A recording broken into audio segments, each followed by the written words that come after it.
अगर मैं आप सभी से पूछूं क्या धरती पर भूत होते हैं, तो आप में से कुछ लोगों का कहना होगा कि नहीं, ये सब एक अंधविश्वास है। वहीं अगर मैं आपसे पूछूं क्या धरती पर भगवान थे, तो आप में से कुछ लोगों का कहना होगा कि हाँ थे, और भगवान सच में इस धरती पर थे। इस बात का प्रमाण मैंने अपने चैनल पर दे दिया है, जाकर देख सकते हो। वैसे ही आज मैं आपको भूतों का सच बताने जा रहा हूँ, जिसको जानने के बाद आपका भूतों पर भी यकीन हो जाएगा।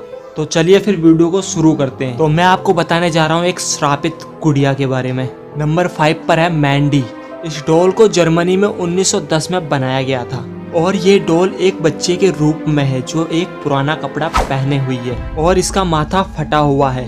ये एक नॉर्मल सी खेलने वाली गुड़िया है। ये मैं कहता अगर ये रात में चिल्लाती नहीं। जो इसके पहले ओनर थे वो इस गुड़िया को अपने घर के बेसमेंट में रखते थे और उन्हें अपने बेसमेंट से बेबी क्राइंग की आवाज़ आती थी। ऐसी हरकतों को देखकर उस ओनर ने ब्रिटिश कोलंबिया के नॉर्थ-वेस्ट म्यूजियम में इसे दान कर दिया।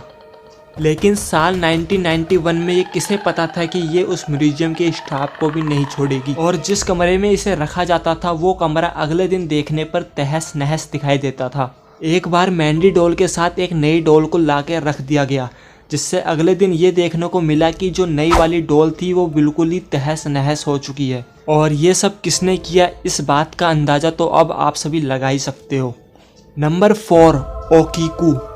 आज से करीब 100 साल पहले एक जापानीज औरत मार्केट में टहल रही थी, तो उसने एक दुकान में एक परफेक्ट सा गिफ्ट देखा अपनी 2 साल की छोटी बहन के लिए, जिसका नाम था ओकीकू।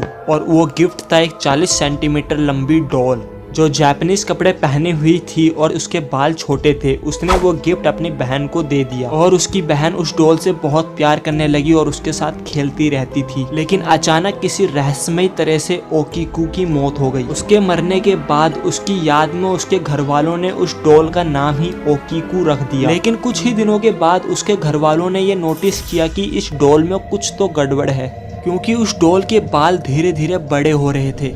जब इस बात का रिसर्च किया गया तब ये पता चला कि ओकीकू की आत्मा इस डॉल में समा गई है। और इससे भी बड़ी चौंकाने की बात यह है कि जो उस डॉल के बाल थे वो साइंटिस्ट ने ये बताया है कि ये बाल असली हैं। Number 3, the hands resists him. इस पेंटिंग को द हैंड्स रेजिस्ट हिम कहते हैं और इसे 1972 में बिल स्टोनहम नाम के पेंटर ने बनाया था।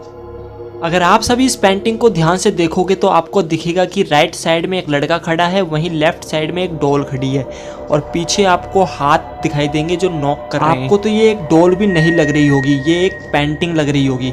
हाँ, ये रियल में एक पेंटिंग ही है, लेकिन जो ये पेंटिंग करती है वही इसका सबसे बड़ा रहस्य है। इसके जो ओनर्स थे उनके 4 साल की बेटी ने ये कहा कि ये दोनों पेंटिंग से बाहर निकलकर लड़ाई कर रहे थे, लेकिन ये बात एक 4 साल की बच्ची ने कहा था, इसलिए उसकी बातों को इतना सीरियसली नहीं लिया गया था। उसे ये लग रहा था कि उस रूम में उसे कोई देख रहा है। एक बार एक आदमी ने कहा कि जब मैंने इस पेंटिंग की तरफ अपना मुंह घुमाया तो पूरी पेंटिंग गायब। लेकिन एक दिन उसके ओनर ने ही ये देखा कि ये दोनों पेंटिंग में अलग अलग पोजीशन में है, और उस पेंटिंग में उनके हाथों को भी हिलता हुआ देखा। घटना के 100 से भी ज्यादा गवाह मौजूद। तो गाइस, ये थी कुछ अनोखी गुड़िया के रहस्य। अगर आपको इसका सेकंड पार्ट चाहिए तो मुझे कमेंट करें, और बाकी आपको पता है वीडियो अच्छी लगी तो वीडियो को लाइक करें, चैनल को सब्सक्राइब करें। और आप कितना विश्वास करते हो भूत प्रेतों में मुझे कमेंट करके बताना।